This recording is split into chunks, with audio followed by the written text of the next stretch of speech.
नमः शिवाभ्यां नवयौवनाभ्यां परस्पराश्लिष्टवपुर्धराभ्यां नगेन्द्रकन्या वृषकेतनाभ्यां नमो नमः शंकर பார்வதிभ्यां. பொதுவா என்ன சொல்ற?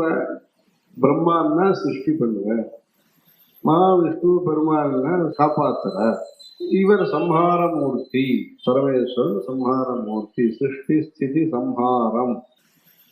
அப்படி அந்த சம்ஹாரம்னு சொன்னா இவர் என்ன இந்த அஜ்ஞானத்தை சம்ஹாரம் பண்றார்.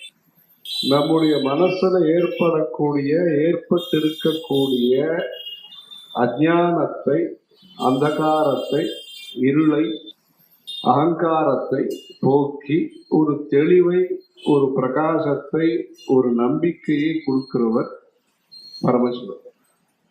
அந்த பரமேஸ்வரன் தான் தட்சிணாமூர்த்தியாக நமக்கு ஞானோபதேசம் பண்ற.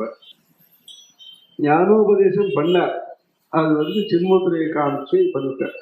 சுத்தியர்த்தம் பிரம்ம ஜீவ ஐக்கியம் தரிசையன்னு அவதாத்து சிவகா. வேதத்தினுடைய அர்த்தமான ஜீவ பரமாத்மா ஐக்கியம் அப்படிங்கிறத காண்பிக்கிறதுக்காக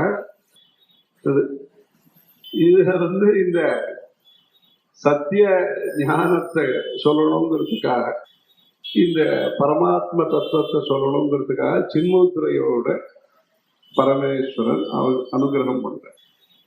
அவர் வெறும் சின்னத்தை காமிச்சா புரியல, அது சொன்னாதான் தெரியும் அப்படிங்கிறதுக்காகத்தான் தட்சிணாமூர்த்தியாக இருந்த பரமேஸ்வரன் ஆச்சாரியா ரூபத்துல சஞ்சாரம் பண்ணணும், உபதேசம் பண்ணணுங்கிறதுக்காக இவ்வளவு நல்ல காரியங்கள்லாம் பண்ணி கொடுத்துருக்கா.